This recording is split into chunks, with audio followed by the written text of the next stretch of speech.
नमस्कार दोस्तों, बहुत बहुत स्वागत है आपका इंडिया नाउ में और मैं हूं संदीप पाल। राहुल गांधी के रायबरेली सीट से चुनाव लड़ने का जो फैसला कांग्रेस ने लिया, इसके पीछे सिर्फ कांग्रेस ही नहीं बल्कि समाजवादी पार्टी के अध्यक्ष अखिलेश यादव का भी बड़ा हाथ रहा। अखिलेश यादव की सिफारिश पर ही या कहें उनके मनाने पर ही ये सीट राहुल गांधी को दी गई और वो रायबरेली से चुनाव लड़ रहे हैं।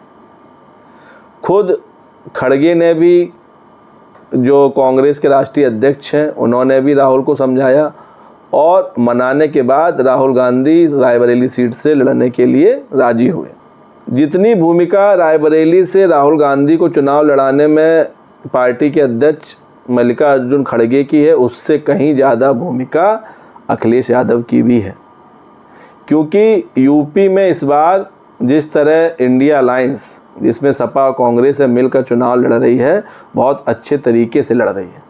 यहाँ अखिलेश और राहुल गांधी में किसी तरह का कोई मनमुटाव नहीं है, सीटों को लेकर कोई लड़ाई नहीं है, सीटों पर लेकर कोई तनातनी नहीं है। यूपी एक ऐसा राज्य रहा जहाँ सीट बंटवारे में किसी तरह की कोई किचकिच नहीं हुई कांग्रेस और सपा के बीच में। और कांग्रेस ने भी अखिलेश यादव की बातों को अच्छी तरह समझा, बड़ा दिल दिखाया और जितनी सीटें मिली उस पर चुनाव लड़ रहे हैं।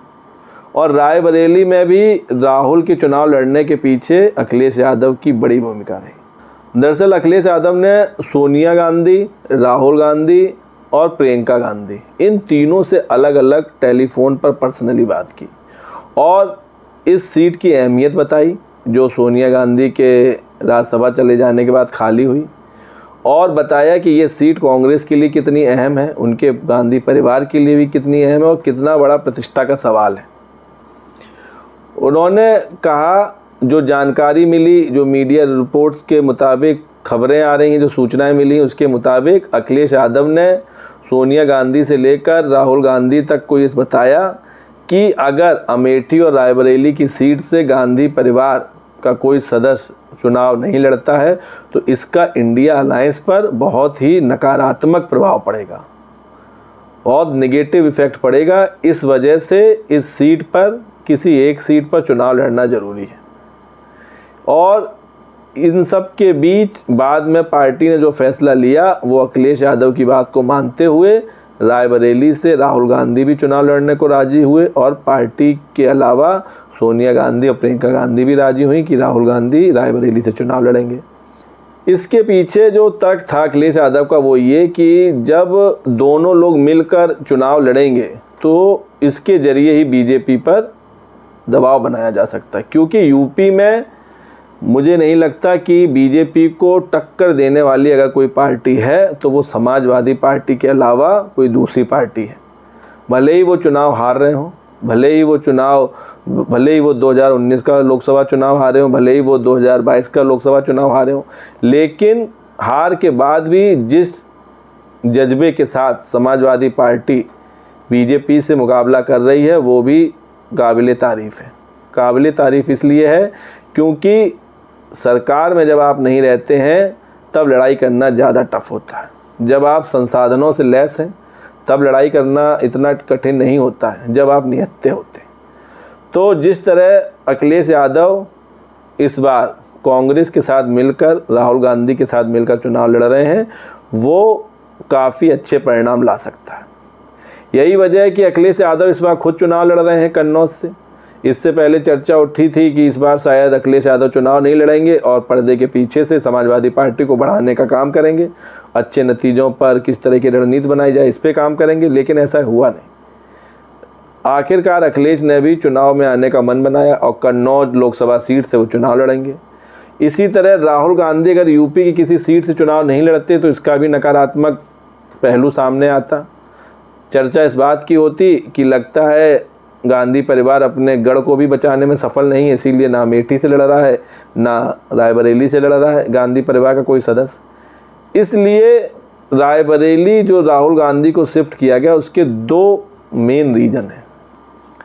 एक रीज़न ये है, अमेठी में जिस तरह स्मृति ईरानी राहुल गांधी का नाम लिए बिना कोई रैली पूरी नहीं हो रही थी उनकी, और अमेठी में उन्होंने राहुल गांधी को मुद्दा बना लिया था, लेकिन जिस तरह कांग्रेस ने रायबरेली से राहुल को चुनावी मैदान में भेजा, उससे ये मुद्दा भी छिन गया स्मृति ईरानी के पास। अब उनको अपने 5 सालों का हिसाब देना होगा। और दूसरा ये कि रायबरेली सीट गांधी परिवार की सीट रही है। इससे पहले सोनिया गांधी, इंदिरा गांधी, राजीव गांधी से लेकर तमाम दिग्गज इस सीट पर चुनाव लड़ चुके हैं। तो राहुल गांधी के लिए ये सीट प्रतिष्ठा का विषय है, इसलिए उनको रायबरेली से चुनाव लड़ाया गया। तो ये जो अखिलेश की रणनीति कहें जो सियासी समझ है, उसके ज़रिए ही राहुल गांधी रायबरेली से लड़ने को तैयार हुए। हालांकि खड़गे ने भी हालांकि जो पार्टी के अध्यक्ष हैं खड़गे, उन्होंने भी राहुल से बात की थी, जिसके बाद वो राजी हुए। लेकिन अखिलेश के एक फ़ोन कॉल पर तीनों लोगों से अलग अलग बात करके जो निष्कर्ष निकला वो यही निकला कि रायबरेली से राहुल गांधी को चुनाव लड़ाया जाए। और यही वजह थी जिसके चलते जब नामांकन राहुल गांधी ने दाखिल किया, तो जितने कार्यकर्ता कांग्रेस से थे उससे कहीं ज़्यादा कार्यकर्ता सपा के थे। जितने झंडे कांग्रेस के थे उससे ज़्यादा झंडे सपा के थे। और इसके पीछे एक और सपोर्टिव पार्ट है, वो ये कि जो रायबरेली लोकसभा क्षेत्र है, इसमें 5 विधानसभाएं हैं और 2022 में जो चुनाव हुए थे उसमें 5 विधानसभाओं में 3 विधायक सपा के। हालांकि एक विधायक जो है मनोज पांडे, उन्होंने पाला बदल दिया है और वो बीजेपी के करीबी हो गए हैं। इसके अलावा अभी भी वहाँ पर 3 विधायक सपा के हैं, जिसमें देवेंद्र प्रताप सिंह सरैनी से हैं, हरचंदपुर से राहुल लोधी हैं और पचरावा से श्याम सुंदर भारती हैं। इसके अलावा जो रायबरेली सदर सीट है वहाँ अदिति सिंह है और ऊंचाहार से मनोज पांडे हैं जो बीजेपी के करीबी हो गए। तो अगर 1-2 सीटों को छोड़ दिया जाए तो 3 सीटों पर सपा का कब्जा है। तो जो ओबीसी वोट बैंक है और जो फॉर्मूला इस बार अखिलेश का है पीडीए, पिछड़ा दलित अल्पसंख्यक, वो यहाँ फॉर्मूला काम कर सकता है। और जो ये 3 विधायक हैं ये भी राहुल के सपोर्ट में काफ़ी अच्छी रणनीति और किलेबंदी कर सकते हैं। वहीं बात अगर बीजेपी के प्रत्याशी की करें जो दिनेश प्रताप सिंह हैं, तो दिनेश प्रताप सिंह 2019 में सोनिया गांधी के खिलाफ इन्होंने चुनाव लड़ा था, जिसमें इनको हार का सामना करना पड़ा था और हार का अंतर करीब 1.5 लाख वोटों से अधिक का था। ये 2018 में कांग्रेस छोड़कर भाजपा में आए थे और रायबरेली सीट कभी ना जीत पाने की टीस भाजपा को भी है। अभी तक दिनेश प्रताप को जीत हासिल नहीं हुई है। तो इस बार लेकिन जिस तरह की व्यू रचना हुई है, जिस तरह का प्लान इंडिया अलायंस ने बनाया, उसमें तो लग रहा है कि इस बार जीत का मार्जिन कहीं 2.5-2 लाख वोटों से ऊपर का ना हो, क्योंकि इस चक्रव्यूह में बीजेपी खुद फंस गई है जिसका वो ढिंढोरा पीट रही थी।